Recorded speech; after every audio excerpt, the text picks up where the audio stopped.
in front of the galaxy leader with our photos printed out. Oh, I didn't see that. It's crazy. But yes, like power imbalance. A random kid subject to a genocide. yeah, Since he was like 10 years old, probably. yeah. Growing up in a genocide, that makes you a danger to the world, and you should be banned from Twitch, and you should be deplatformed. Even if he was and I try to explain this to people, like, Yeah. even if he was literally the leader of Ansar Allah, okay, even if he was like a member of the Houthi family, a leader in the Ansar Allah movement, like, that is still nowhere near at the same level of like doing unimaginable war crimes as Benjamin Netanyahu, and yet one figure is seen as like just a responsible state leader. What do you mean? That's just a foreign leader versus the leader of a foreign nation that is conducting a military campaign to stop the genocide.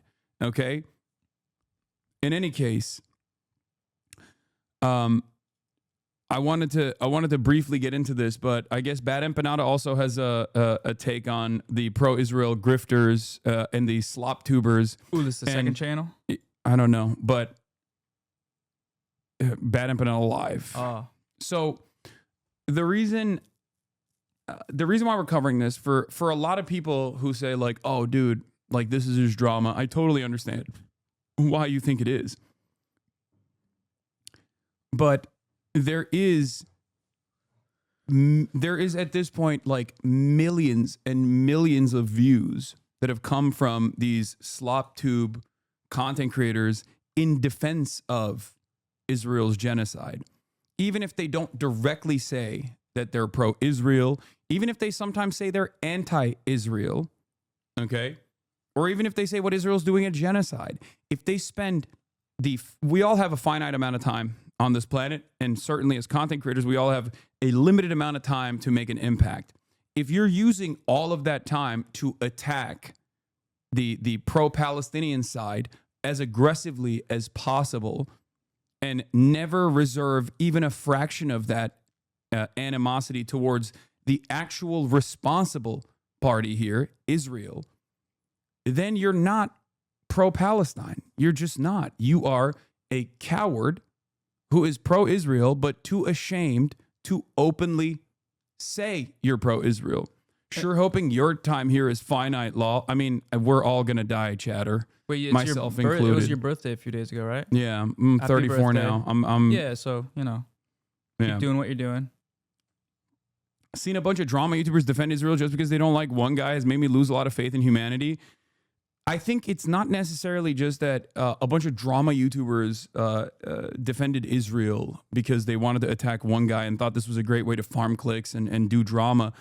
It's the fact that there are plenty of people in those audiences that didn't go, this seems weird. This feels like you're just attacking this guy because you hate this guy. You're using this genocide as like a point of drama.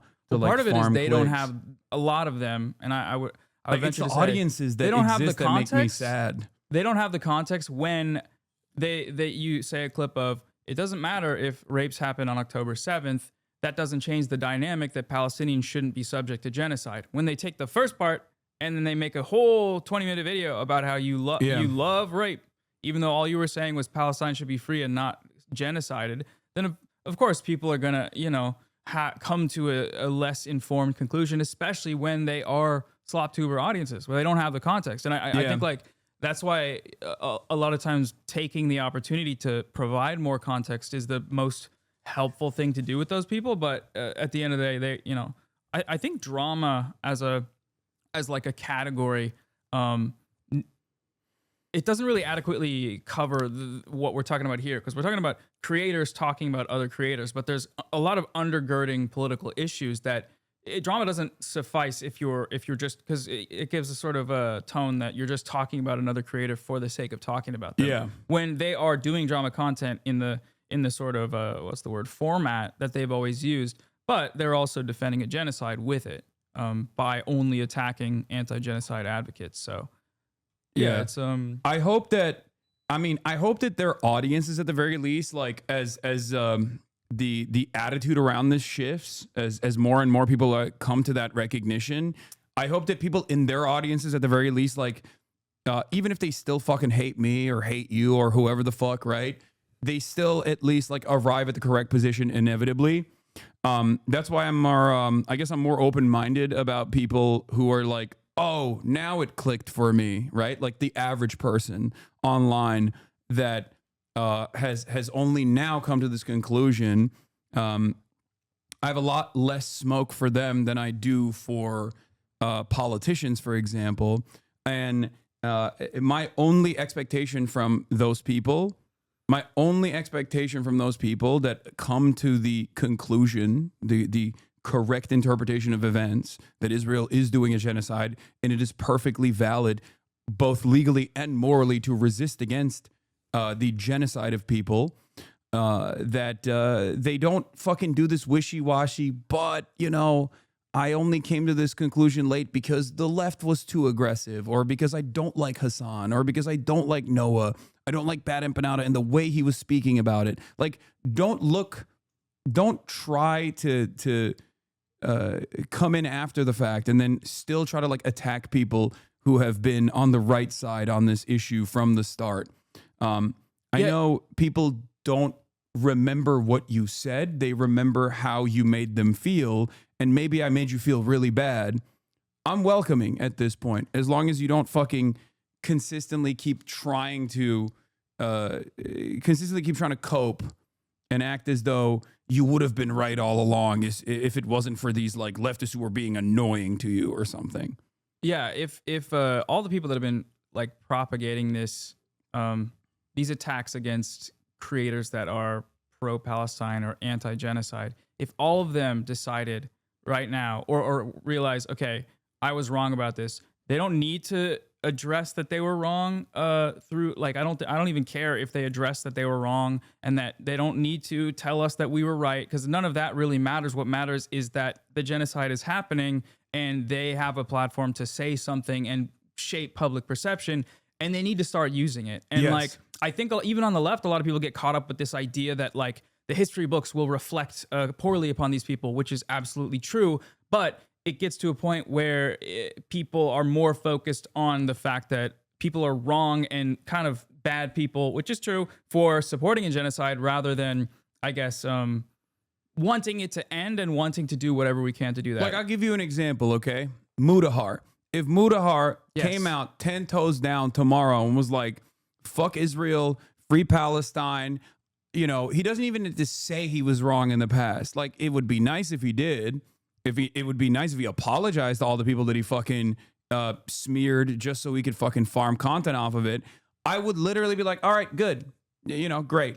None of this like wishy-washy, it's a genocide, but all the people resisting against the genocide are also bad and scary because they're Muslim. Dude, like, Ethan Klein, if you're clip this, Ethan Klein, if you're watching, spend one day on your Instagram stories, just one day, or like through every other Instagram story about Hassan, post a photo of a starving kid in Gaza, post a video from Bisan, or post a video from a bombing that just happened, and show us what this state of Israel that you claim to think is a free and open place, what Israel is doing. You don't show that. On your stories, you don't show that. You just attack people because you have your own gripes. Whatever, you can do that. But at least one story, 2 stories a day, not pro-Israel propaganda. I saw Hila like a post from a pro-Israel propagandist. That's pretty crazy. Hen Mazik? Yeah, Hen Mazik about starvation denial. That's their favorite. That's their favorite content creator. Post every day. Post a few of them, right? And see what happens from there. Like just do that. Start peppering in some anti-Israel sentiment, please. I'm not even saying this vindictively or for any reason other than you have a huge platform of people that could see this, and that I think it's framed a lot of times by that crowd as like gore porn, which is kind of crazy. Yeah. They're just like, oh, I don't want to see that. Said too. Yeah, they said like a thumbnail of mine. Someone said he reposted Hen Mazik like 20 minutes ago. Shut the fuck up. Yeah, so at a certain point, so he's doing the opposite. At a certain point, with some people, you have to say, appealing to humanity isn't going to work. It's not going to work. And let's see. We don't need to spend any time. This is my first time looking at his fucking stories. Oh wow, is this a live shit! react? That's so many stories, bro. Oh yeah, that's so many 20 stories. hours. What is this? Does this recognize this individual? I don't know what's going on here. I think what Does was anyone it? recognize the individual from Montreal? The My Jewish burgers- friend. The burger guy that was a fighter, Harley Morrison. He went to a concert and people said some anti-Semitic stuff to him, or they called him something. And then I this don't know who guy's- these fucking. It's like a people random are. guy that's like an anti-Semite or something, or like some kind of. Oh, bigot. this is like a random. Oh yeah, he. What is the difference between a fat kid and a Jew? They both had time. What? See, like that's an anti-Semite. I dedicate this. Wait, what? I'm mentioned here. I dedicate this convo to Hassan Piker, iDubbbz, and Anissa, who insist that I'm hallucinating anti-Semitism. This is a very persistent hallucination. No, that's an anti-Semitic post. Ethan, you know how that's an anti-Semitic post. What's that got to do with him? What does that got to do with him? When people say you're hallucinating anti-Semitism, it's when you guy probably call. doesn't like me either, dumbass. Oh fuck no. One thing I was looking at is like if you go back through your videos, the only person that's like criticizing Fuentes consistently for the last 6 years is you, and other Yeah. streamers in this zone are like hanging out with him and stuff. Yeah. It's like this anti-Semitism accusation is not borne out by the facts, other than the facts you spin off of a out of context clips. Hamas But- on behalf of their international. Oh, it's Hamas. He's doing the thing. Hamas on behalf of international spokespersons like Hassan Piker, they sure aren't doing it for the people of Gaza who will only suffer worse from further provocation. Has Hassan ever suggested that Hamas surrender? Yeah. So this guy is a fucking okay. Yeah. He reposted Hen Mazik. Just surrender, bro. Israel will. Dude, this guy literally leave. They thinks won't I'm annex Hamas. Gaza. Like, I think he Yeah. genuinely thinks that like I have control over this situation. This is insane to like take a fucking ongoing genocide and actively turn it back to like your own personal distaste for your former podcast co-host because he made you feel bad when he was fucking gently trying to explain to you that you can't fucking call like Jewish Voice for Peace capos. Like if he had listened to me in October 2023, okay, and respected me and wasn't so fucking deeply Islamophobic and a massive piece of shit, he wouldn't be in this situation right now. He wouldn't be looking like a 40-year-old man who just cannot comprehend that this is beyond him and myself.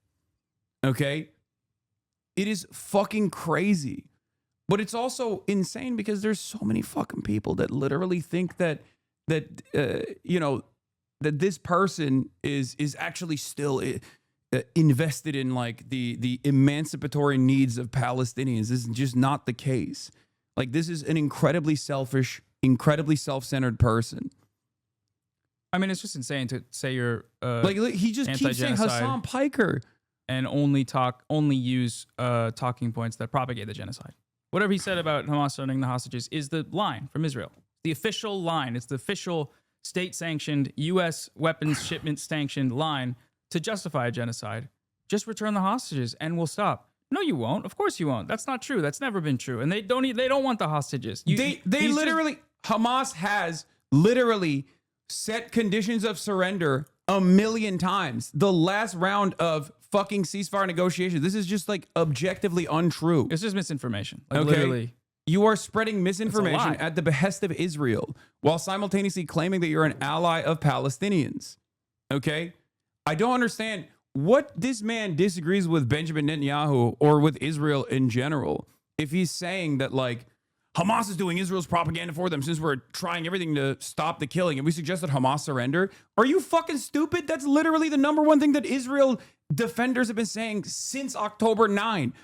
Yes, Hamas has openly stated that they want to, on October 10th, 2023, they said they would release all hostages if Israel doesn't fucking invade the Gaza Strip. Since then, they have put forth more than 40 different proposals where they've talked about a hostage swap for both the prisoners of war that Hamas has currently, which are the remaining hostages or prisoners of war, they're Israeli military, they're IDF people that they have in captivity still, in exchange for in exchange for Palestinians that are in administrative detention, 10,000 plus Palestinians that are in administrative detention, 2,000 more of them that Israel has actually kidnapped since October 7th, specifically so they can use them as a fucking bargaining chip. And Hamas has said 1,000,000 times over that they would disband, that they would allow the Gaza Strip to be controlled by a technocratic committee over and over and over again. Benjamin Netanyahu and his team have said no to this proposal because they do not want the what is this? Hold on. One second.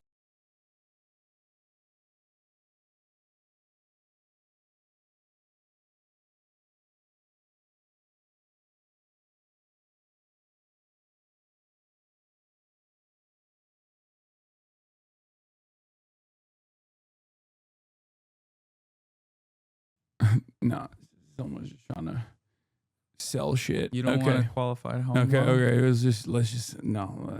You sure? Yeah, all right. Oh, $1 in $10 million home loan, please.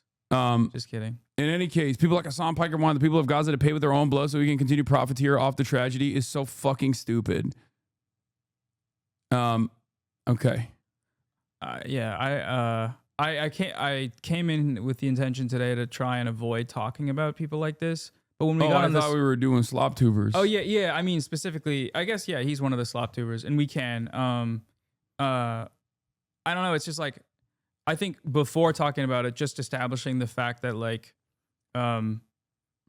there's a focus, a hyperfixation from that community, but also from people that are pro-Palestine on what these people are saying and doing, and what they're not saying and doing. And when they spread propaganda, that should be focused on, but it needs to be placed in the bigger context of what's happening rather than just this guy is a fucking Zionist freak that's supporting a genocide. It's like, he is, but so is the U.S. government, and so is like a lot of the public, and that's the problem. He is not the problem. He's the, his actions are the result of this broader system. But when he says shit, like when he's doing propaganda, like obviously we should talk about it. But when someone says like, I'm a stalwart ally of Palestinians, that's the big thing, right? Saying you're an ally. That makes me so fucking mad because it's like, I'm a stalwart ally of Palestinians. I spend every waking moment attacking other pro-Palestine content creators, demanding that they get deplatformed, sue them for fucking ridiculous shit, try to silence them over and over again, spend every waking moment having my sizable audience fucking attack them, no matter where they are, literally spam like fucking media hits that they do, and try to get them to be deplatformed or at least like have be blackballed. Basically, it's not even working, but it doesn't fucking matter.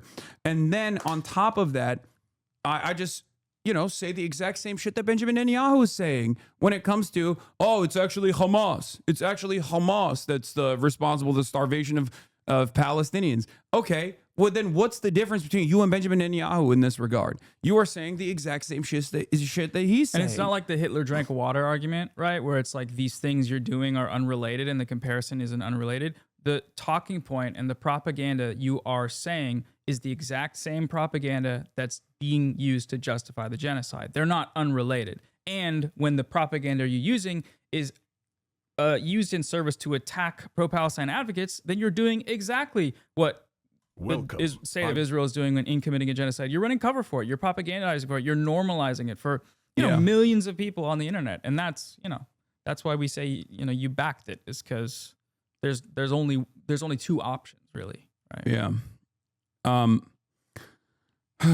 Anyway, let's see. Maybe this is a change of attitude from the slop tubers. Friend of the show, John Aziz. So John Aziz is this British guy who happened to have a Palestinian dad, though he has no Palestinian culture or vestiges, doesn't speak. Oh yeah, the other thing I was going to say about Ethan was like he kept promoting the Gaza Holocaust Front, the GHF, over and over again. Yep. Again, also fucking invoking my name for some weird goddamn reason. And then as recently as like last week, when everyone was talking about Israel's starvation, he was like, well, what about Sudan?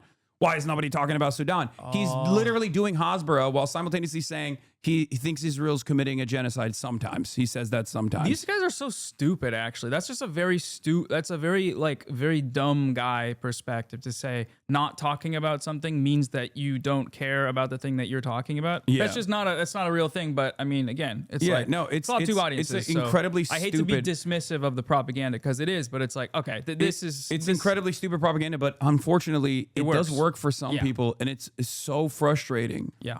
It's so goddamn frustrating because people, I think, just want to feel that their favorite content creator is not like a bad person. And there is nothing more bad person coded than to defend Israel's ongoing genocide. Okay.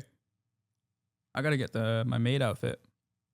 We're redoing the podcast we did. Arabic. Yeah. He barely knew his dad at all. And he uses like this Palestinian ancestry to grift as like a pro-Israel Palestinian. Post October 7th, he like monetized his Twitter account and started like grifting as like, I'm a Palestinian, but I'm pro-Israel. And like, you know, this got him opportunities that he otherwise never would have gotten, like writing op-eds and stuff in the Atlantic and stuff like that. You know, the generic like capo sort of grift, the collaborator grift, where someone weaponizes trace amounts of ancestry. You know, it's like if there was a conflict between Turkey and Greece, and I started saying like, I have Greek ancestry. Here's why Turkey should genocide all the Greeks. You know, it's kind of like that. So if you want like more context on this guy that I'm not going to be able to give you here, because it's just a short clip covering something that happened with him recently, I have a debate with him on my main channel where I totally exposed him as being just a pro-Israel shill.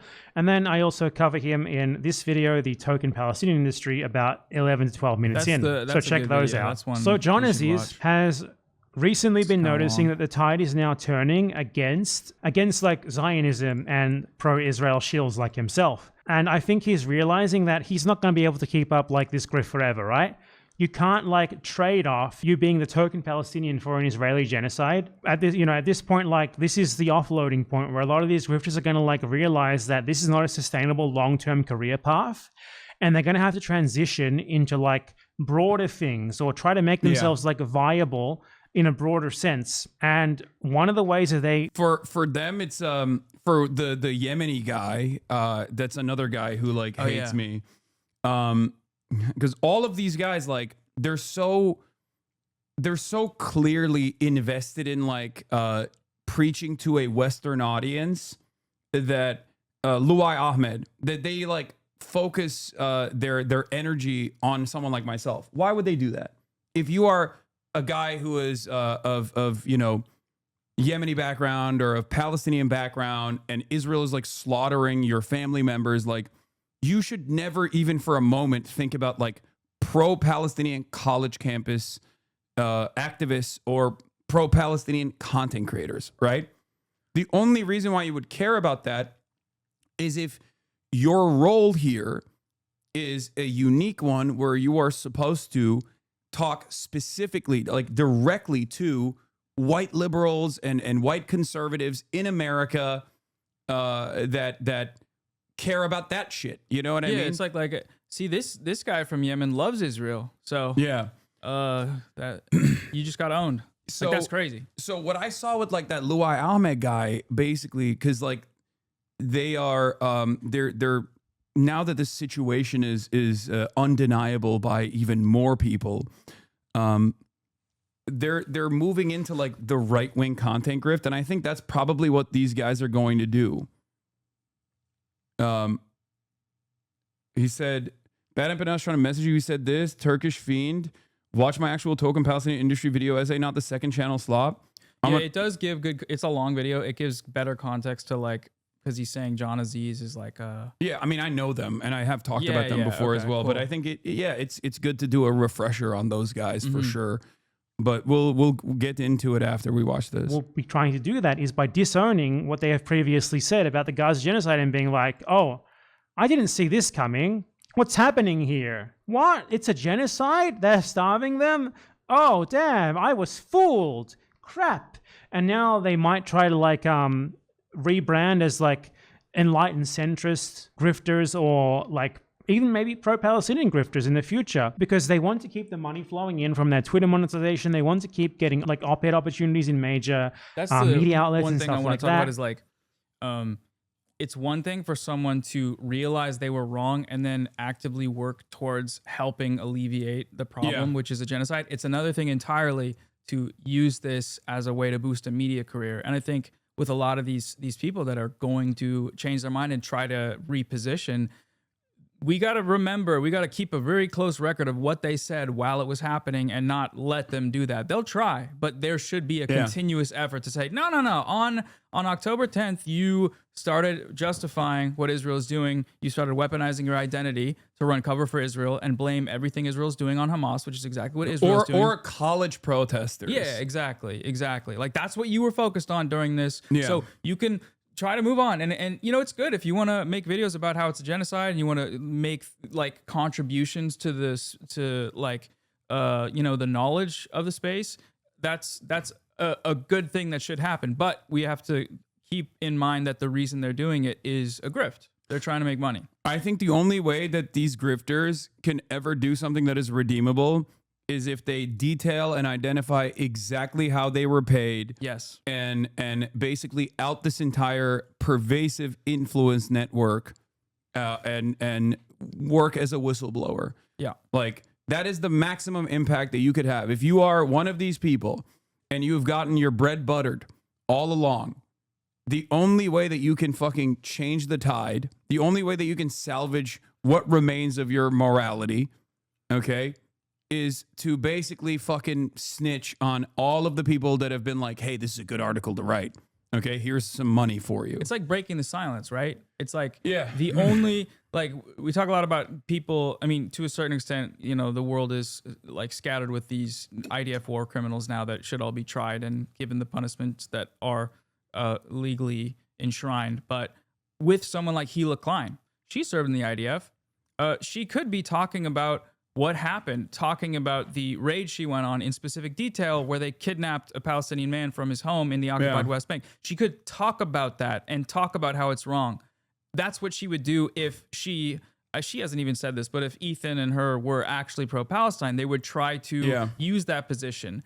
But until that point, oh, you're just a terrorist. You're an actual terrorist. Like by her husband's own logic, she's a terrorist that has never repented and done anything, not even in a vindictive way, but in a like, you have sway over people's opinions. And if you come out and say, this is what happened, this is how it's happening still to this day, and this is how it, you know, relates to the Gaza genocide, that would be a good thing. But that's the only way. That's the only way. Yeah. The thing is, like, people will be like, oh, well, you know, you knew Ethan had lived in Israel. Like, that's what people say to me sometimes, right? Like, yeah. Or even Ethan himself has actually, I think, brought this up to be like, oh, son knew I lived in Israel, or, you know, knew that Hila served in the IDF or whatever.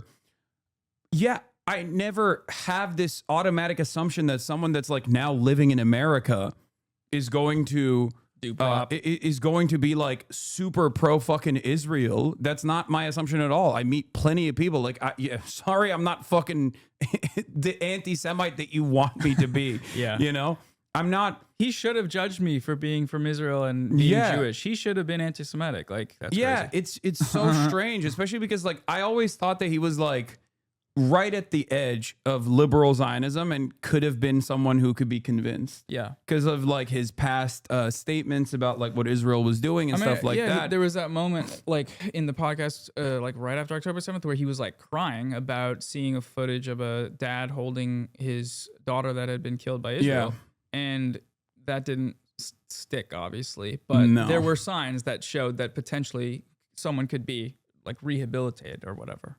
Yeah, right. I thought that he like recognized the humanity of Palestinians in that moment. And maybe he did genuinely recognize the humanity of the Palestinians in that moment and just forgot about it. I don't know. But once again, people going, he had a whole N-word compilation. Come on now. Guys, this is not about like being right all along. Slop brain. That's okay, you're doing that thing. Brain. We're not talking about that. I know. I knew that he had said fucking horrible shit in the past. I thought that because I have this idea that like people have the capacity to change and people can genuinely become how you talk to the Nelk boys, right? Become better versions of themselves. You are willing to have a conversation with someone. And I know that like platforming and like changing minds thing gets like abused a lot. But when you talk to the Nelk boys about their interview with Netanyahu, that was a genuinely very good thing. And you could tell that they were receptive, at least to some extent, of what you were saying about how they platformed a war criminal and let him do propaganda. I do think that like aggressive negative backlash also helps though, because I think that was probably more helpful. In getting the Nelk boys to like change trajectory. Absolutely. And have like the Boss and Music podcast on. Yeah. So with Ethan it's different in some ways. But just your approach generally, dude, I think prior to the Benjamin Netanyahu interview, the Nelk boys have done less pro-Israel propaganda than Ethan, with the exception of like literally going to Israel and doing pro-Israel propaganda before October 7th. 100%. Like that's the difference. Like this man has spent every waking moment shitting on pro-Palestinian voices and constantly fucking repackaging like the same kind of propaganda that Benjamin Netanyahu ironically deployed on the Nelk Boys podcast. So that's the difference here. It's the same principle behind like Bernie Sanders. It's disappointing, and it definitely caused me to see him in a different light. That he like still holds on to this liberal Zionist position this far in, when as a and this is a conversation I had with Noah Culwin before on the broadcast, where he is like an incredibly prominent, the most beloved Jewish political figure in America, and who was always who has never shied away from demonstrating radical politics, right? And saying the truth. For him to, at this stage, still consistently, not Chuck Schumer, I said beloved chatter. What are you talking about? I'm saying like a popular politician who is run for the presidency and has openly said, has openly floated the idea of like denying weapons transfers to Israel in 2016. That was a radical proposition in 2016 for many Americans. And the fact that a Jewish man was saying that was huge for many Americans, okay? And in this time and place, like Bernie should not be still promoting liberal Zionism and liberal Zionist talking points, saying Israel has a right, genocide. Israel has a right to defend itself. Hamas started this on October 7th. These are ahistorical and also just incorrect interpretations of this conflict. And he is unfortunately doing this like weird form of genocide denial where he says it doesn't matter what we call it, it's bad. It's like, well, but genocide, you should call it that. But anyways. But the point I was trying to make with Bernie is that like Bernie doesn't get in the way of other people who are past him on this issue. Okay? He doesn't shy away from endorsing candidates and politicians like Zohran or even Abdul Al-Sayed in Michigan who are anti-Zionist, right? He does not shy away from that at all. Whereas someone like Ethan Klein straight up will, similar to Brad Lander, exactly. Brad Lander is another good example of this as well. Brad Lander has done even more than that, right? But having said that, there are other people out there who are doing propaganda for Israel and have not shied away from consistently doing propaganda for Israel, even if it's at great harm to their social standing, which is something that they care about, right? And that's what's crazy to me. That is what's actually fucking insane in this situation, is like you are so ride or die that you're still willing to do this thing that even your own fan base at this point is going to recognize is ridiculous. Yeah, all out of spite, all out of a personal vendetta, and obviously, you know, Zionist propagandizing from living there and, you know, being married to an IDF terrorist. It's like all of these things coalesce into this thing where you're causing harm, but enough people are aware of what's happening that it's a losing fight. And that's why I'm curious to see what'll happen, because it's like this is one of the most egotistical people that I've ever seen, like as a public figure on the internet or whatever. So being able to admit that you were wrong about a genocide and admit that you were propagandizing for it, it's not going to happen. It's just not. And that's, I mean, to a certain extent, like you're saying, someone like Bernie, you know, you're not going to stand in his way. Just like you'll criticize him when it's necessary, but you're not going to stand in his way. Just like he has, because he hasn't stood in the way of a lot of like activists and what's happening in the same way that a lot of Democratic politicians are. But at a certain point with someone like you just cut your losses and say, okay, we'll just like kind of farm this guy to raise awareness for the genocide and educate people for the genocide. And that's like, I really appreciate that about like Bad Empanada, Overzealots, Chris Kunzler, and all these people that are doing this like really good work to just use this person that clearly doesn't, like, if it happens, great, but it's probably not going to happen. And you have to identify which people, I guess, you can facilitate change through. Because at the end of the day, it's not about us. It's not about me and you. It's not about content creators. It's not about anything that we feel about anyone or anything a politician feels about what's happening. It's about the material action and what's happening right now and what we can do to stop it. And, you know, there's that quote from this poet, I forget her name, but it's like, whatever you can do, throw sand in the gears of genocide. Like however much sand you can throw, even if it's just a little bit in your nail, like whatever you can do means for you personally something different for everybody. But you know, I think my favorite form of it and the most effective, at least for like my channel and stuff, is just farming people like that don't want to change. And if they don't, then you identify that and you move on and you use that to try and do something. And I don't know. Yeah, it's like I mean, it's like at this point, if you're still watching H3H3 and he spends an insane amount of time just like shitting on pro-Palestinian content creators and like regularly doing pro-Israel propaganda, you're not just like watching a regular fucking goofs and gaffs show. It's crazy, bro. Yeah, you're consuming fuck Palestine, fuck pro-Palestinian people propaganda. That's what you're doing. You are also, without recognizing it, slowly but surely, most likely changing your own political perspective, because he's drip feeding right-wing sentiment and pro-genocide positions, beaming it directly into your fucking mind. Dude, he's radicalizing them. That's the big thing that they get you for, is saying that you radicalize people into like crazy left tanky stuff that's not the good kind of leftism, which is liberalism, which is fascism when it comes to Israel. And that's what, dude, posting like 50 Instagram stories a day, that's like already laying the groundwork for some crazy shit to happen. 50 concerted Instagram stories about specific people and, you know, characterize pro-Palestine activists as terrorists, but then combining that with like a 4-hour show where, dude, I was going to say that if you watch it, I've watched a little bit of it recently. No, I know you haven't. That's good. But the way the vibes are fucked. The vibes of that show are fucked. It's just a guy like kind of sitting there being like all worked up and angry about everyone and bringing up names of people to call them terrorists, and like having to have his wife get him to stop calling people bitch because he's just calling the women he's suing bitch, and like all this stuff where it's like an angry guy surrounded by a bunch of yes men. And I don't know, like if you're still into that, because they do goofs and gaffs in between, which they barely do, that's just like, oh yeah, you're at some point you're in it for the Zionism, or you're in it for the, I don't know, you're in it for the content and you're in it for the Hassan battle or whatever. But the content that you're getting out of that is just like slowly, apologia.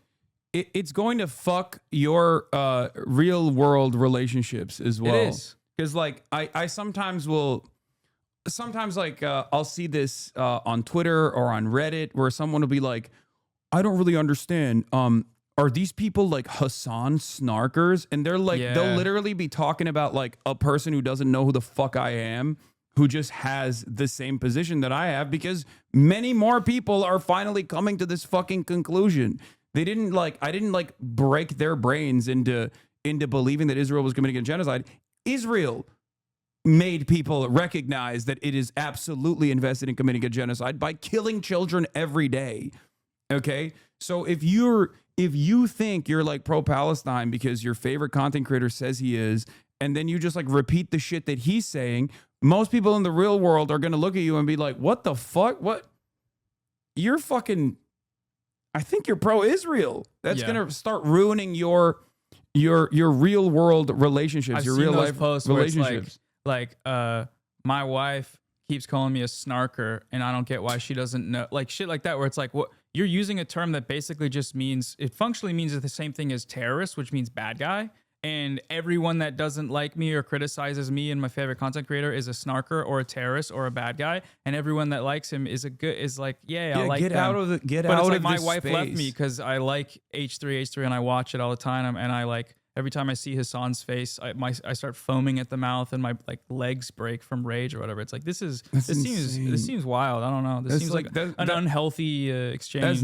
That's not good, man. I don't know how else to describe it. That's just not good for you. That's not good for your mentality. No. Okay. But then combine that with the fact that your brain is now full of pro-Israel talking points, and you come out of your little like echo chamber to talk to someone, like the thing comes up, and then you're doing propaganda, and they're like, oh, we all know it's a genocide. You're just in this little space that calls it a genocide, but doesn't actually act in a manner that would show that they believe that, or acts in a manner that actively, disputes that claim or denies it.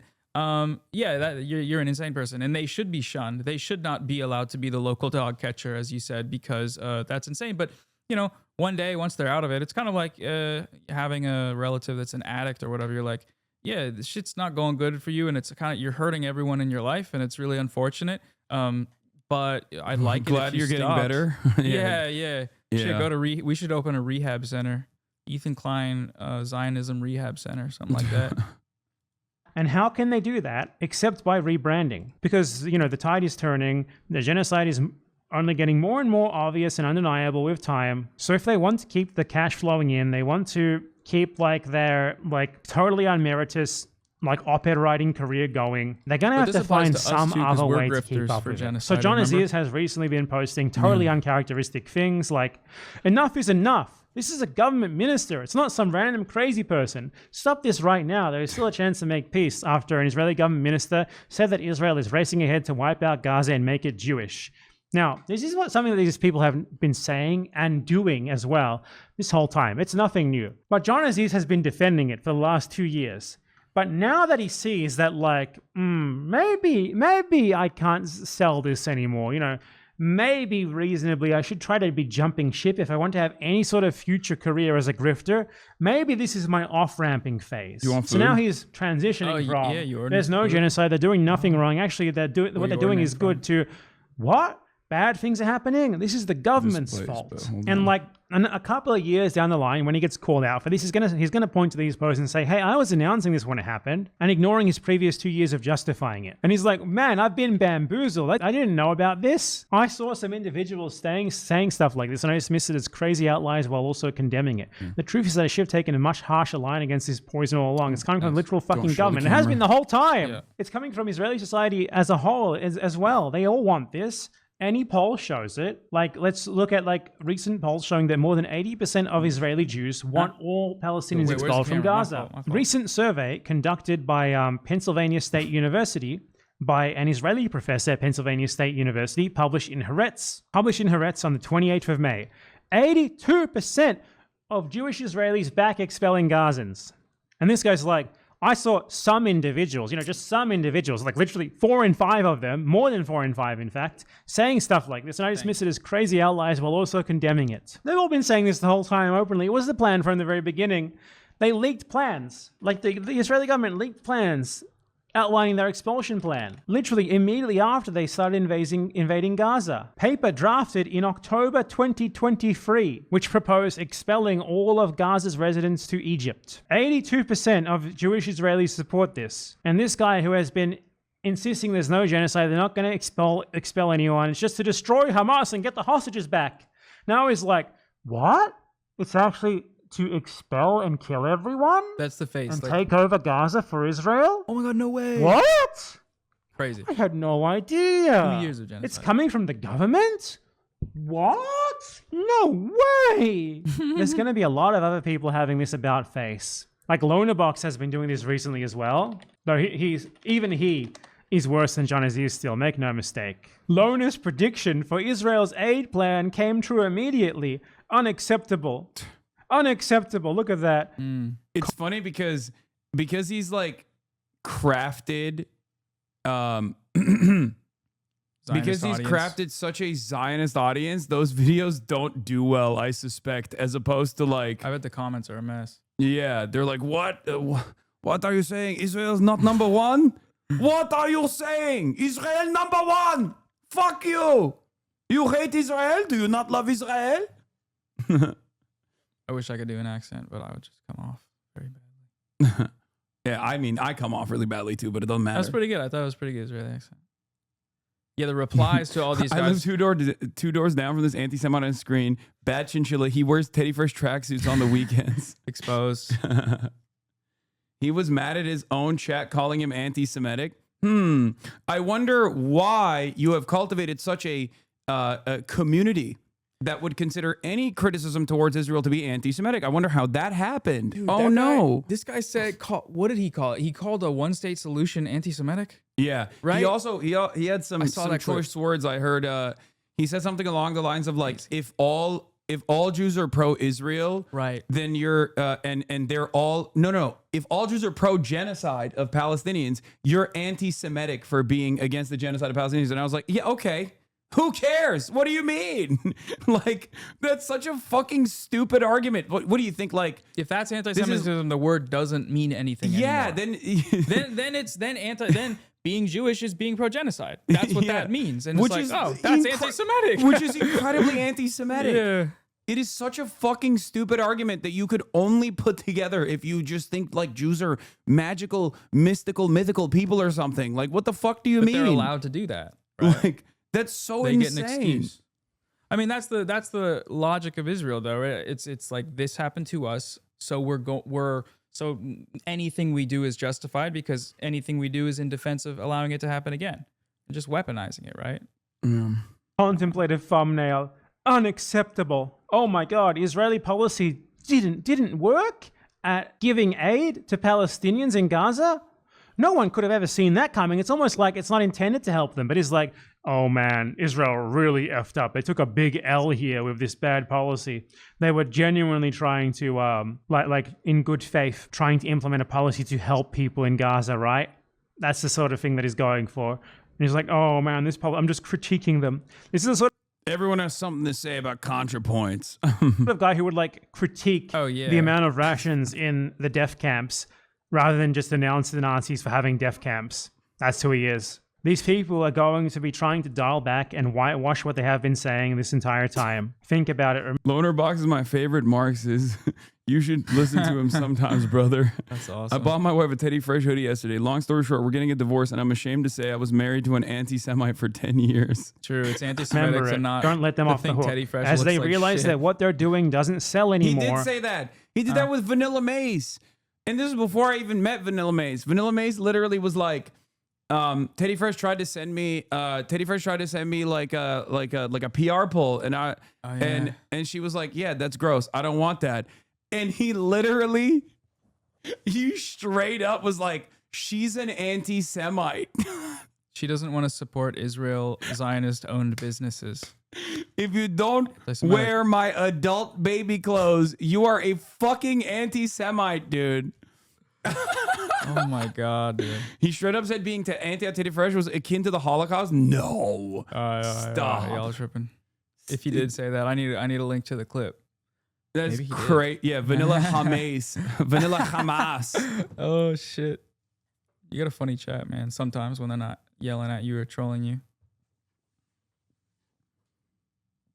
Yeah, she wasn't even talking about like Zionism, by the way. She just said the clothes are ugly. That's it.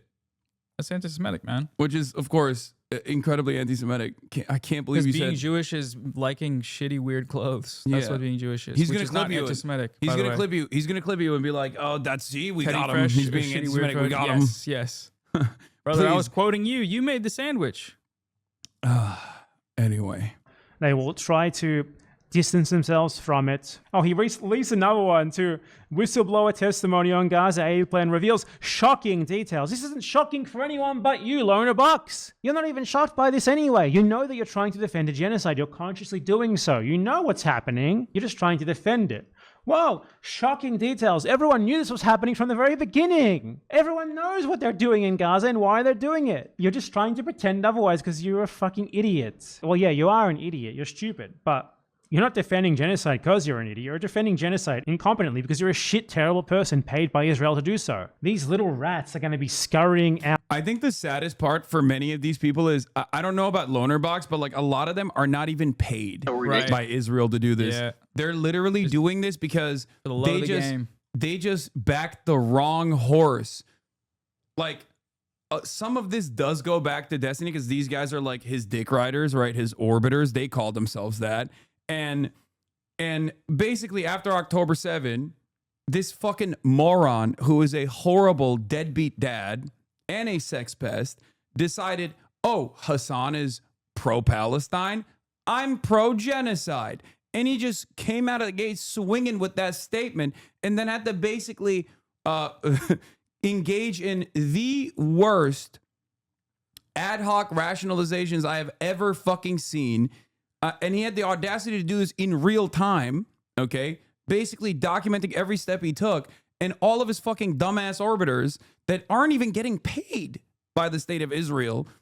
That guy, Destiny fucked that guy's girlfriend, I think. Something like that. I don't know. There's some weird lore with them. I don't know. Like- I don't know like- the deep details of the lore and their background. I don't care. I don't care to know. It's just like, But it's just like they're doing it for free because they are part of the orbit. yeah, Like but it's and then they join crazy. in on Like, the propaganda. It's crazy. At least like you could have gotten some benefits out of this, man. You just are doing this for free. I think they might have got a free trip, but like, free trip to Israel. yeah, thank Great. you, super good, super Great, I awesome. They got to hang out with Elon Levy. That's fuck yeah, I got best thing ever. I got a fucking free trip to Israel, and what is it? Here's a link to the vanilla thing. Oh, I You think know who this hit is. me up today on Instagram? Teddy Fresh. They said, hey, we'd love to send you some stuff. How about This is incredibly anti-Semitic. How Please about don't watch this. How about that? Yeah, they're going, fuck no. Her chat's going, no way. Oh, hell no. Sorry, I don't know. Do I need like media training now that I'm like have more people in here? How about That's about- funny. How about oh brother, this guy stinks? The fuck? Are you out of your freaking mind? Do they design the merch themselves? Bro, it's so fucking over. 1.5 million likes on this, dude. Really? Yeah, it's over. H3 fans I've are never gonna seen come that many after likes you. on TikTok, I don't Oh, think. fuck, the millennials who wear only pastel. The millennial who only wear color block Wait, pastel pull up are gonna Teddy come for Fresh. me? Let's look at some of it. No, I'm not. Okay. Because it literally is God that. damn it. Please, even yeah, if that's Ethan the- wasn't a raging frigging lunatic, I still would never wear fucking Teddy Fresh. A certain So butt ass ugly. Oh my god. Okay, anyway. Here's another dipshit I need to deal with. Why can't y'all take a day off? So brave to dogpile a Jewish creator who was at the CPS skull sent to his house in retaliation. Snarker. Stop it. Dude, he said I was trying to kill him the other day. He's awesome, man. He's so awesome. Stop. Oh, you're dogpiling on me. So brave. So anti-Semitically. Oh yeah, you sent the skulls. You are Hamas. She totally sent the skulls. Yeah, that's so funny. It's like he did so much content around like skulls being sent to his house and like CPS being called to his house or something. And I think it's like ridiculous, obviously, to do those things. It's fucked up, right? And I said that from the start. But he tried to literally bring that to every conversation where it was like, oh, you don't like Teddy Fresh? You sent skulls to my house. How dare you say you don't like my wife's adult baby clothes at a time in this troublesome time. That's murder, bro. In this troublesome time where I've had, as a Jewish man, skulls sent to my house. It's not even and that he has it. It's CPS. like she helped because she said this thing. She's a part of the snark, the giant scary thing that's all around me that did skull stuff and did CPS. It's like, I don't know. It's like a guy that's backed into a corner, alone in a room. Crazy. Oh man. Hold on, I'm texting my manager. Bye, Teddy Flop, or you're a Hamas. Holy. Vanilla didn't say anything about Judaism, CPS, or skulls. Oh man, it was just TikTok hates that guy. yeah. It's not. Twitter obviously is already a shitty ass space to try to figure out whether someone is good or not.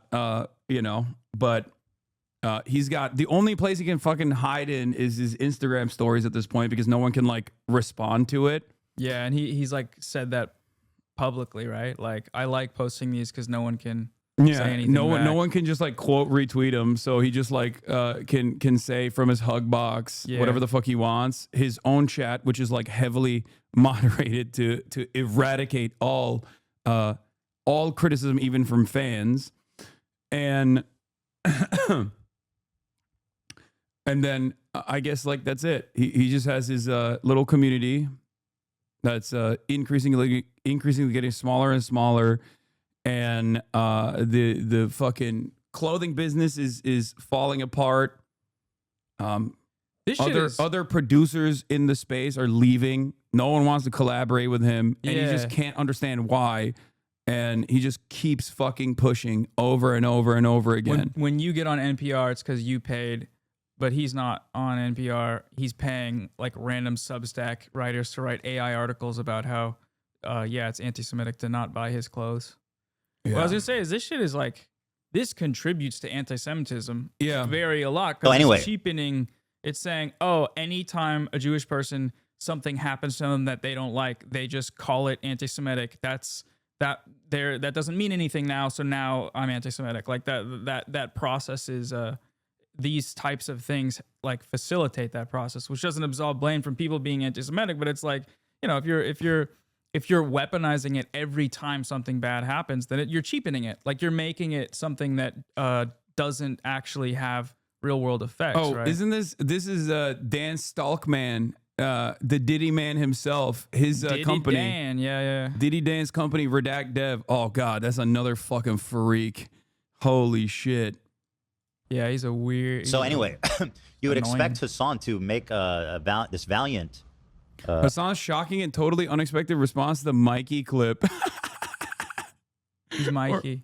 is Michael from Pennsylvania, who's banned right now Oh, yeah. because he says some fuck shit. Then and then immediately was like, "Oh, I meant Zionism. I didn't mean Judaism." But Oh, he it doesn't. said like Jewish Judaism is a constructed demonic identity, but then he said it was Zionism he meant to say, right? Yeah, and then they of course snipped the second part. I mean, you got God. That's you know. You can't be saying that, white baby. Yeah, you got God, and it's so. It's funny because like I didn't know what he had said at the time. Mm. Okay, I just literally said I don't know what he said. I'm talking about fucking children being starved right now, and this is what you want to bring up because you want to farm a clip. Okay, and I don't give a fuck. Okay, I don't give a fuck. I ultimately don't care. I'm not Michael from Pennsylvania. Go take it up with him. Okay, that's what I said. Yeah. And I also said in the process, you're just looking to farm a clip From you. from me. Yeah. And they clipped it. And Oh, then he yeah. literally played that part on his stream. This is the video. I saw this. Offering to his Jewish audience. And if there are any Jewish audience left in this crowd, which I'm sure there are maybe a few of the like the ones who are proud tokens to be spent Wow. by a person who fucking wants you to die. You hear that, chat? All Jewish folks in the chat? He wants you to die. And they're still here. Yeah. Are you guys, you need mental health. They're you guys suicidal. Must hate They're yourselves. suicidal. Please get some mental health. And not in the regular depressed kind of way, but in a special, different kind of way. You hate yourself. You want, you're all tokens. Oh, Not anti-Semitic, by the way. Him saying that. Yeah, not anti-Semitic. Crazy, bro. And who's about to defend a Nazi. Let's hear what he has to say. But I hope that if there Mike are any from Jewish BA? people left in his audience. Low to no.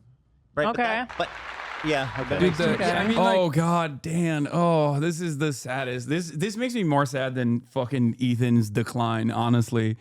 Like, this man has a proud history of like being direct descendants of Bolsheviks.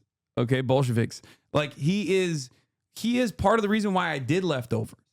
You know, and now he just is the most well-paid babysitter, I guess, and has slowly but surely, increasingly become a bigger and bigger dick rider. When initially his role was to just like keep Ethan in check, and now he's just low but no. That Good. one was clanking around Thanks, my man. brain as well. Oh, well, you should have got. yeah, like, Seize the I moment. don't know, That it was was like more 2 about- episodes Yeah. ago, Ethan made the claim that I said that I was trying to kill him. That I said that I said you should get a gun and go kill propagandists. It was something to that effect. I'd have to get the timestamp.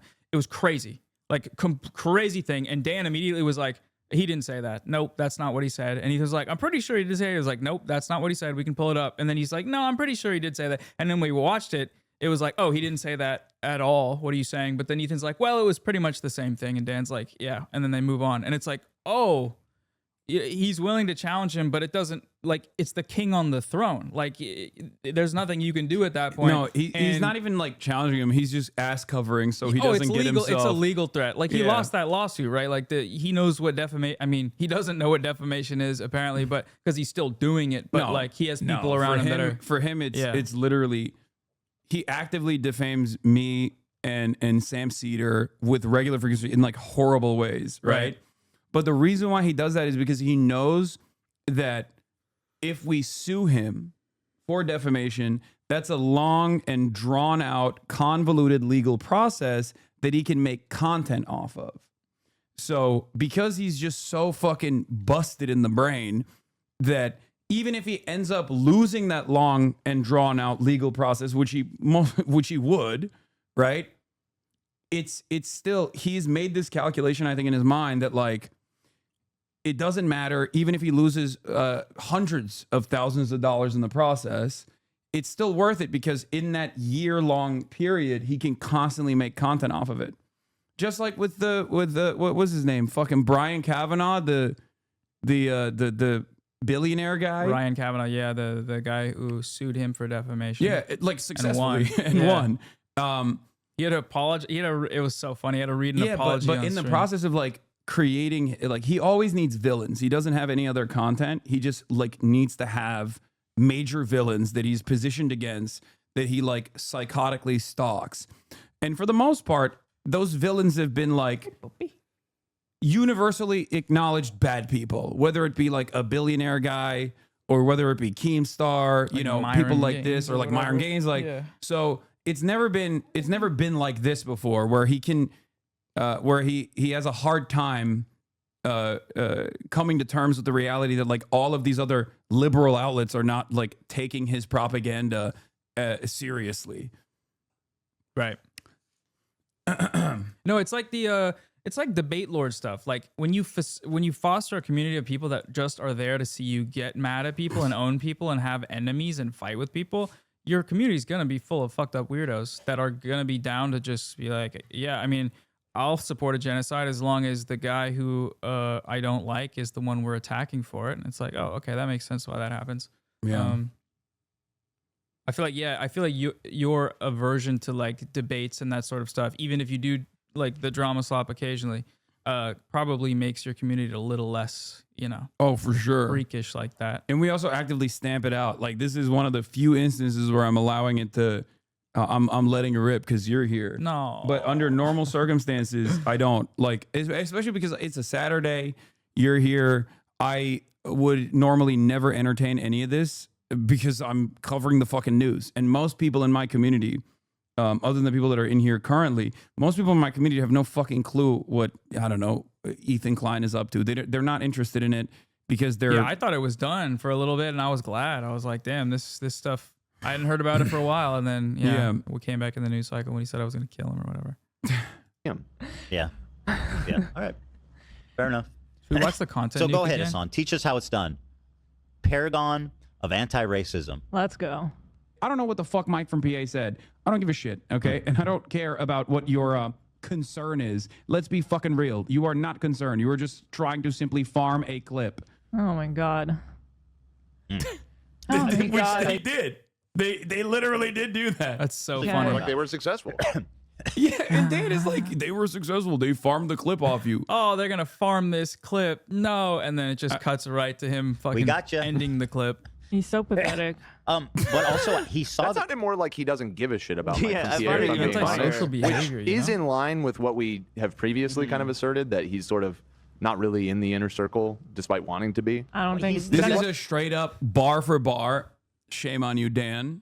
You know that you are repeating something that the sex pestiny community has cultivated. You are literally saying that bar for bar, that, oh, like Mike from PA wants to be in Hassan's inner circle and he's not a part of it. It's like Mike from PA is his own man, That guy okay? makes like 20 grand a month on shows. Yeah, man. he's Look at an that. adult. He has his own successful fucking content creation. He has his own views. It's just so sad to just constantly be like, no, you're Mike wants to be Hassan's friend and Hassan doesn't give a shit about him. It's like, it's parasocial. It's silly. Just fucking stick to the issues. If you have an issue with what he said, then, you know, talk about that. But you can't do that. It has to be fucking, everything has to be considered from the framework of drama. Yeah, invited to the because like what as it was clipped. Yeah, I don't think that's what's happening. That's not what's happening. I think what you're saying was anti-Semitic. The way it was clipped, talking about Judaism as a demonic ethnicity. Of course, that's obviously anti-Semitic, but it was clipped out of context. Apparently, you can't. But if it defend doesn't what matter, he said. there's no defense of it. There's no defense of what you say, and it's like anti-Semitic when to say someone. that. But being mad at that, not for what he said, but because you didn't respond to it immediately, and it's not like your response was adequate, even if you didn't watch it, is like, oh, you're content brain. Like that's not actually about anti-Semitism at that point. Like you said, that you have a childish brain and you do childish things. Is that what he said? Yeah. Mike from PA is way more radical than you and pretty often disagrees with you on stream. Great. I have no issues with people who disagree with me, who are on the left. I've said this over and over again. I don't have issues with people who disagree with me. I think that's healthy. That's a normal part of discourse. And that's also a normal part of coalition building. Okay? It's normal. There's a reason why you don't see me left bashing often, even if there are things that I disagree with. Like Bad Empanada is a great example. Like there's disagreements I have with his methods sometimes. Okay? But that's how it should be. That's how my fans should be as well. You shouldn't be going to other content creators, okay, who are on the left, who are advocating for progress, advocating for the same things that you want, but because they have like any sort of disagreement with me or with whatever your worldview is, you shouldn't be like going into their chats and like constantly fucking chirping at them. Okay, you shouldn't be doing that. That's fucked up. Okay. I mean, it's indicative that maybe your values aren't actually aligned with the left, right? Or aligned with pro-Palestine activism, if that's all you do. Yeah.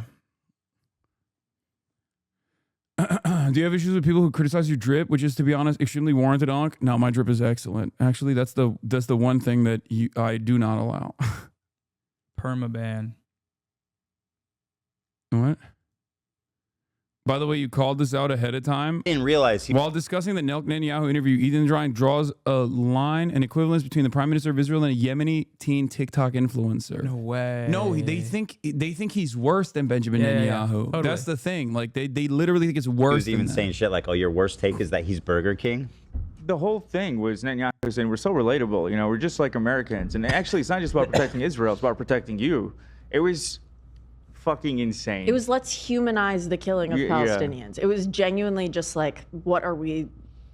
I can't believe they had fucking access to that, and I can't believe that it was carried out. I genuinely just like, it is so dangerous that such stupid people have access to such powerful stupid people. Mm-hmm. And to add on to what you said, Tom, I think Hassan said there's no circumstances in which I would interview Netanyahu, and I think Netanyahu's like the one exception. That's not true. He said he would interview Netanyahu. I from what I saw, he said no. No, I said I wouldn't interview. I said I wouldn't interview Nick Fuentes. And I wouldn't platform Nick Fuentes. Benjamin Netanyahu, I would interview. I would just be incredibly fucking critical. Obviously, you platform Netanyahu. No, he said he would. Unbelievable. Although I'm sure he said I'm equipped to interview Netanyahu. Meanwhile, again, he goes, I heard you guys have this video. He goes, you guys asked him about Burger King and McDonald's, like, which is crazy. And then you crash cut to Hassan being like, yo, there's KFC in Yemen, bro. Dude. This only works if you legitimately think that even a prominent figurehead within the Ansar Allah movement is equivalent to Benjamin Netanyahu. They are not, let alone a fucking random Yemeni TikTok influencer. Okay? They're not equivalent. Yes, one is on the right side of this genocide, anti-genocide. The other one is the one responsible for doing the genocide. Okay? That's why you're mad. It's just fucking insane. Yeah, it's like But this is the problem. Like, these motherfuckers, that watch this shit and watch the slop tubers without realizing are unironically they're unironically tapping into this fucking distorted worldview.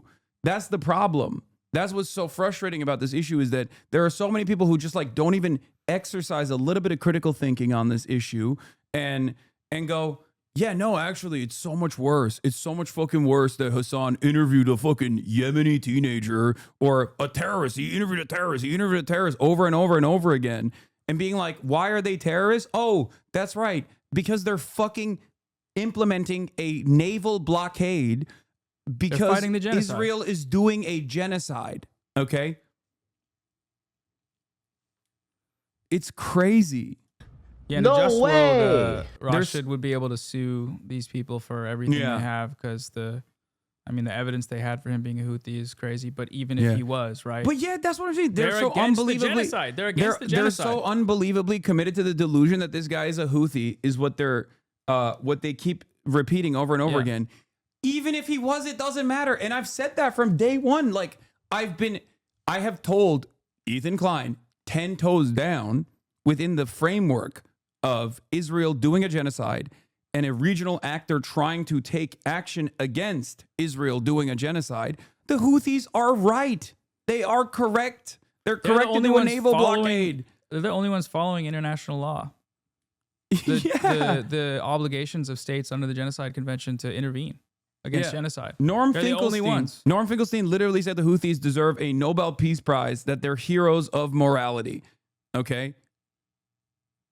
Like, their domestic issues are utterly irrelevant in this conversation. Okay? We are talking about a fucking genocide. And I've proven that this does not matter. This calculation does not matter to you either.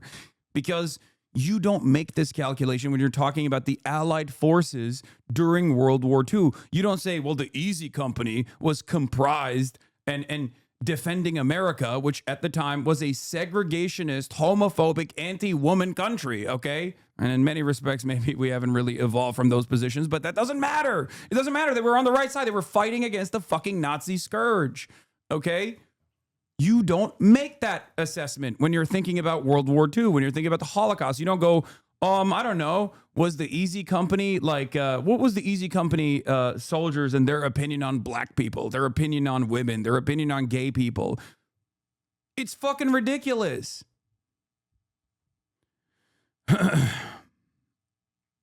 What a fucking hack loser bitch that guy is. Fuck Dude, him. Do the hamburger. Like, they're talking about the I love that Netanyahu they interview. invited Hassan Piker on to nestle in so comfortably with Myron, Nick Fuentes, Wait, what? and Sneeko. He's Wait. with Now he's saying I'm like nestling in with Myron, Sneeko, and Nick Fuentes, people who fucking despise me, by the way. And I despise them. And you've talked about that at length. And I have talked about For, them like, what? more than he has. That's the craziest part. Exactly. Because I do care about anti-Semitism. He doesn't. He just wants to weaponize it against not even like critics of Israel necessarily, but it usually is critics of Israel, obviously. But but it's more so just people who fucking make him feel bad. It's Jews in your chat. Like, that's, he said Jews in your chat are Yeah. tokens. He called them tokens. That's like, So- that's anti-Semitic. Yeah. Myron, Nick Fuentes, and Sneeko. He has the same valuable opinion as all of them on the topic of Israel. He's a valuable voice in the panel of great anti-Semitic fucking lunatics. So, by the way, Is no one gonna push back? Are there what happened? Did their mics get muted? Like, I know none of those motherfuckers in the room feel that way. You saw how, like, even he on his own got to the point of talking about you, and that riled him up to the point where, like, he's yelling. And they didn't even say anything. So I'm assuming challenging him on that point on anything to do with you would result in, I'm pretty sure it has. He kind of freaks out. So it's like, Yeah, he does. The vibe of the show are so fucked because it's like, everyone's like, I don't want to say anything about this because this guy's going to freak out at me and it's going to be uncomfortable for the next hour. Who's this? Are you gonna have Peyton on soon now that he's out of jail? Peyton. I don't know. I think that the inability for people to distinguish between that group of people that are anti-Semites that have extensive evidence of being anti-Semitic versus you, who is pro-Palestine and has an extensive evidence of being against anti-Semitism, and then framing you as just the same thing because they don't they're not willing to even look into it. How is Goblin anti-Semitism? Ethan is a goblin because of his behavior, not his identity. Let's make it known. No, Ethan himself is like called himself goblin mode over and over again. But I think now that his community has changed so much in the last year or so that people are, people think that people are being anti-Semitic when they call Ethan being a goblin. Like that was his own personal, assessment that he would just be like, he calls it goblin mode when he behaves in these I guess now it's all just I guess it's all goblin mode now.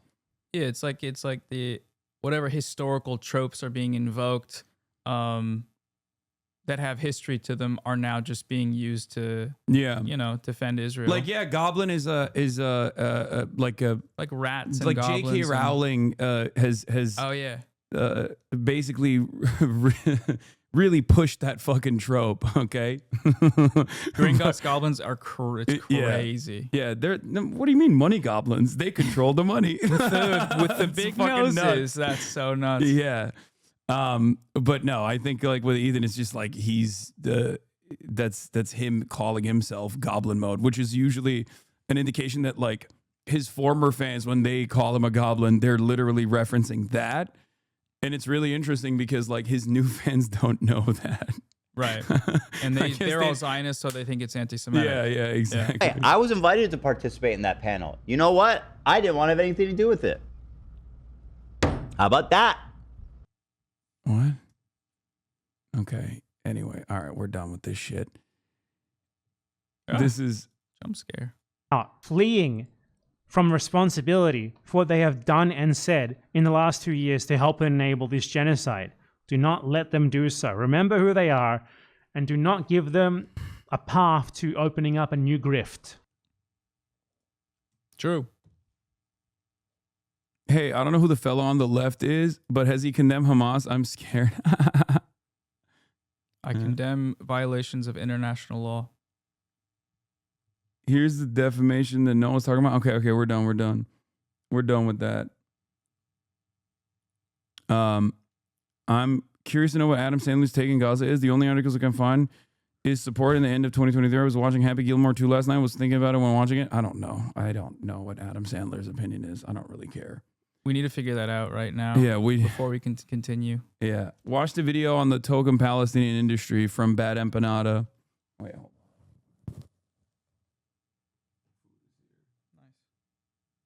Are you allowed to go to the bathroom during the stream? You do that, right? Yes. Doors open.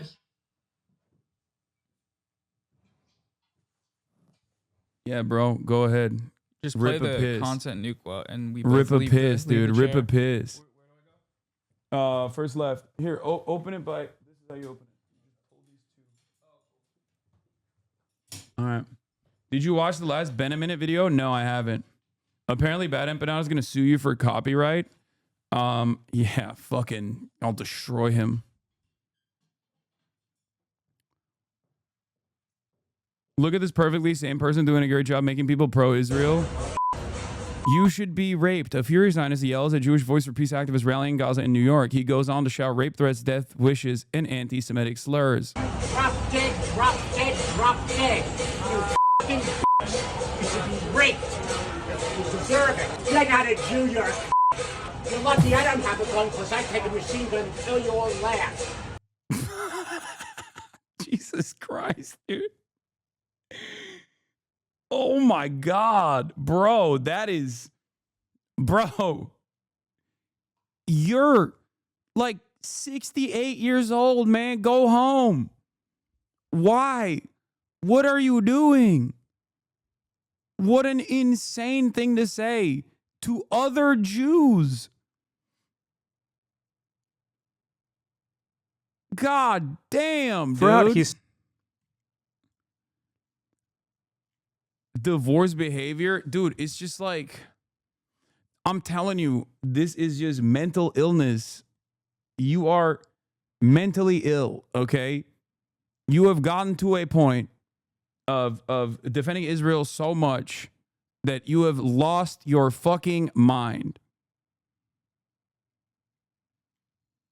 You could put that on wherever you want. I got a video of you threatening to shoot them and rape them. Good. They deserve it.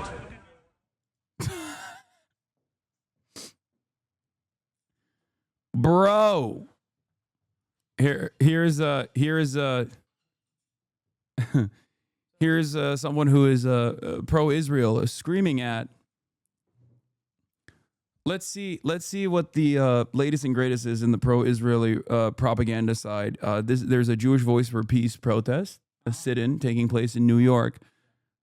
Let's hear what this wonderful, kind old man has to say to them. Drop dead. You f***ing bitch. You should be raped. You deserve it. You're not a Jew, you're a You're lucky I don't have a gun because I take a machine gun and kill you all last. You could put that on wherever you want. I got a video of you threatening to shoot them and rape them. Good. They deserve it. That's interesting, man. That's cool, I guess. I don't know. I don't know what to fucking say. That's great, dude. That seems like a normal way to spend your afternoon.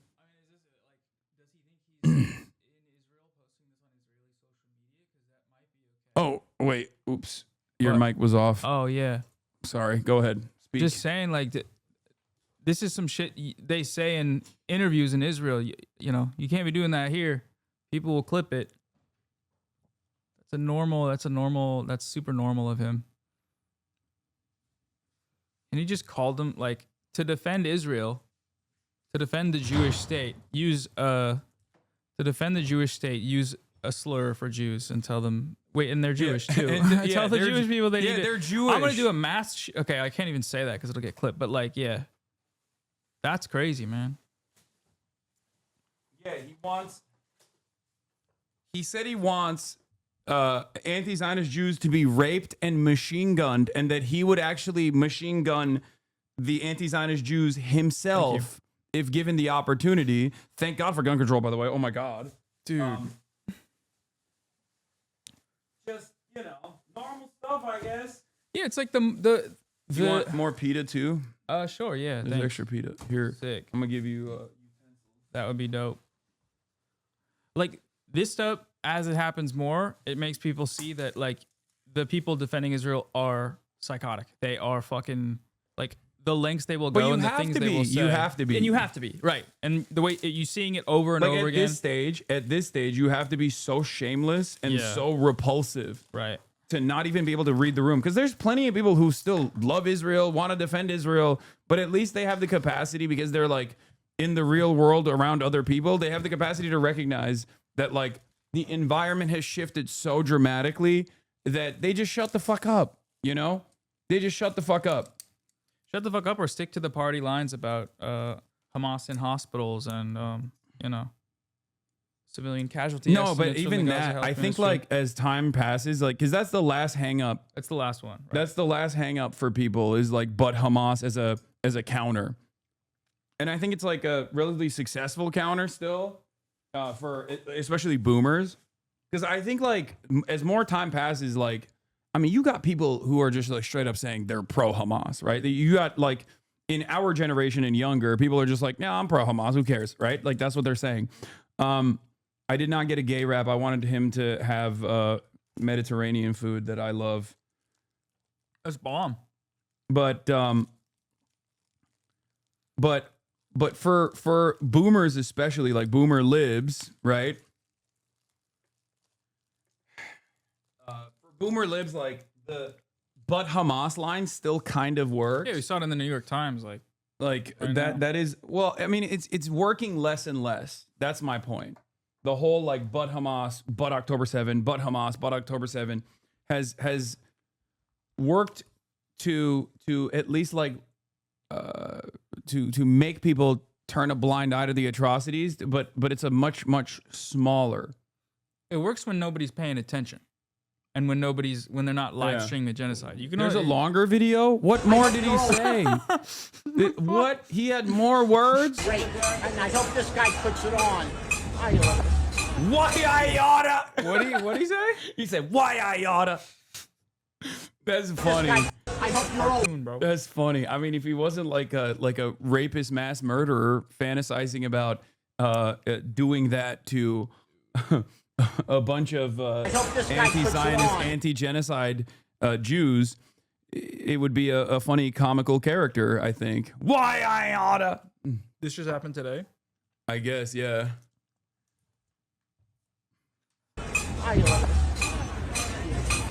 Yeah, like when the UN is Hamas, and when the New York Times is Hamas, and when everyone that says we should stop a genocide is Hamas, it's like, you can't keep that up. It doesn't work. Bro, I had someone reach out to me and was like, why are you saying this? Because I made fun of Rabbi Shmuley.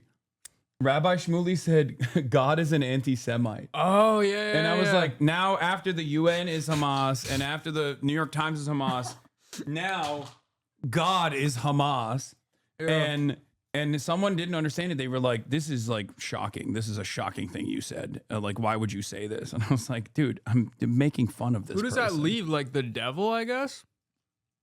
No, the devil been Hamas, dude. Yeah.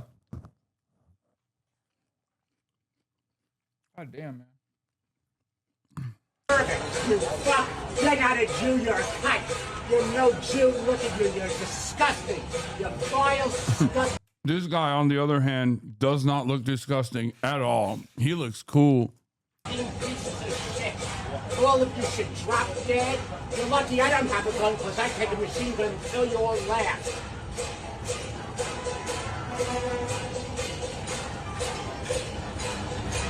Filth!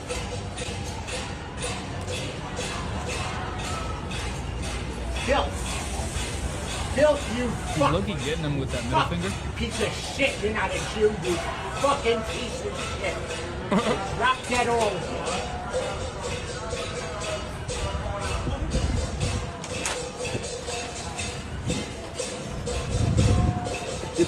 You can put that on wherever you want. I got a video of you threatening to shoot them and rape them. Good. They deserve it. Anyone who supports this shit. At the, a settler interview. That's what this sounds like to me. Yeah. But where is this in New York? Crazy. We're getting real bold with it. It's funny because this guy could perhaps be older than the state of Israel.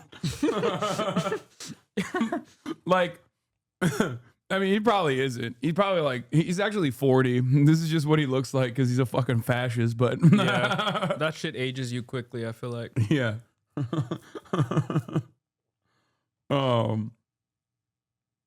Notice how when he recorded, he didn't use slurs or say anything about rape or killing them. Yeah, but he was being recorded, so he got. You're not a Jew, none of you are disgraceful. And Gaza, it's Hamas who's keeping the food, you morons, if not even half afraid. Israel has unnecessarily re-engineered the distribution of aid, failing to achieve its goal of separating the civilian population from Hamas while further constricting its supply. And for these actions, it has attracted the justified condemnation of the international community. This is the part of the article they think is anti-Israel from Al-Khatib. He wrote an entire fucking article saying starving the Palestinians is actually for Hamas. It's not Israel that is entirely responsible for this. It's Hamas that's responsible for this. People are mad now. This is messed up. Why is the international community mad at them? It's the very same people that actually denied when Palestinians that are literally in fucking Gaza were saying we are being starved by Israel. They denied all of those calls for help until it became a major issue because Westerners said, oh my God, I'm seeing emaciated children. Yeah, the Zionist propaganda apparatus really went after the photo of that starving kid, where the New York Times failed to disclose that the kid had cerebral palsy. So showing the starving disabled kid without saying that he was disabled, just being starved, was like Hamas propaganda, right? That was insane. That's they're still running with that. But to me, that reflects how. That to me reflects how echo chambered the pro-Israel side is, where they literally do not understand how they come across to normal people. Like the argument, this is the Two Nice Jewish Boys podcast. That's what it's called, I think, right? Yes. The host of Israel's Two Nice Jewish Boys podcast emphasized that their fellow Jewish Israelis enjoy seeing people in Gaza suffer, and that it makes their daily lives more satisfying to know that Palestinians are hungry and homeless. Is this podcast from Israel? I It's think an American podcast. I think it's like the largest like English speaking podcast in Israel or something. That's how Damn, they they got build the themselves. fucking Nazi Nelk boys over there. That's crazy. Or just a Nelk boy. Fine. They should collab.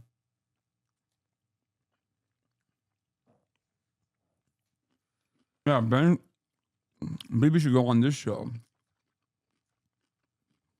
He's the. That's because we're looking for international legitimacy. No one actually gives a shit. Zero people in Israel. If you go up to them and you're like, do you care if this baby in Gaza gets polio? They'll be like, I don't fucking just. Yeah, Riv Oppenheimer would care. Yeah, okay. There'll be like 20 people who care, and they're all wearing Meretz shirts. Like, fuck them. They're wearing what? But Meretz. seriously, nobody would give a shit. They'd be like, leave me alone, man. I'm trying to like buy Eat shit ice cream. for Shabbat. Like, Yeah. fuck off. I don't care about this Gazan kid with polio. Also, as long as they're in their Nakba state in their tents, you know, and we're living still, like, you know, if you put aside the news, day to day is okay. Yesterday we went to a concert. Yeah. In Ayalkon Park. We had lots of fun, me and my girlfriend. Shalom Chanoch. We danced. And it Tel was, Aviv beach it was footage amazing. right now. And Zone you of can't help interest but shit. think, like, it's nice to know that you're dancing in a concert while hundreds of thousands of Gazans are, you know, Homeless. like sitting in a tent and Yeah. eating. Makes it even better. Yeah. More enjoyable content. I mean, put the fucking Nova Festival footage in context of what they're saying here, and you kind of understand where the animosity comes from. You know what I mean?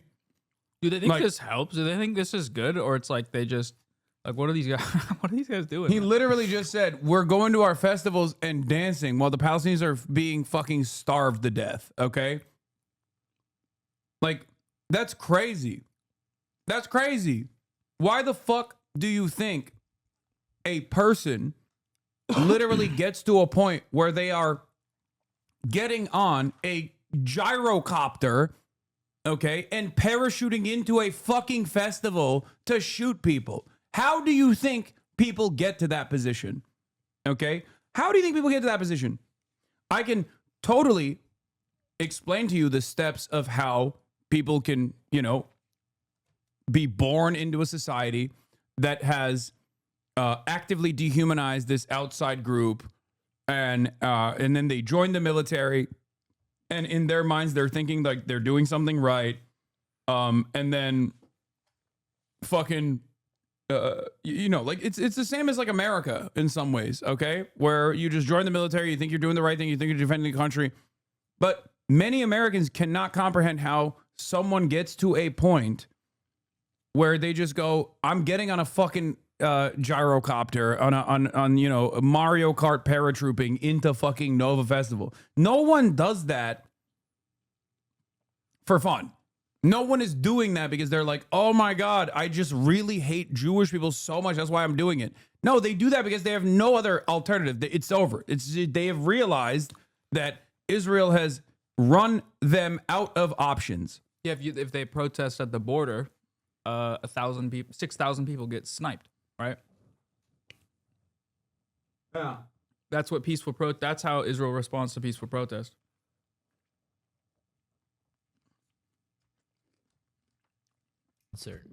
If only they put the live video footage feed. of Gaza.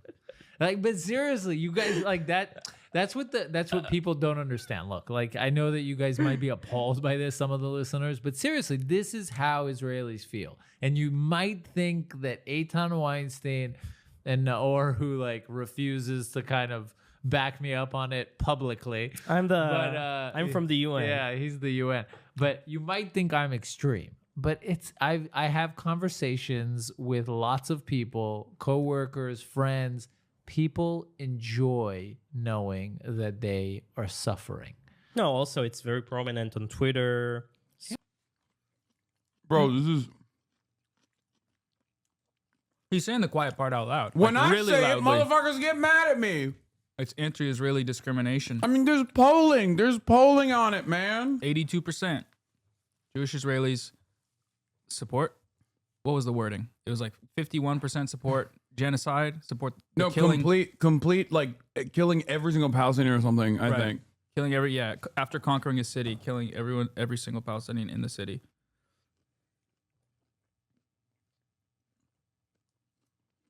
But like saying it out like this just means the video goes mega viral. People are like, oh, this is Nazi stuff right here.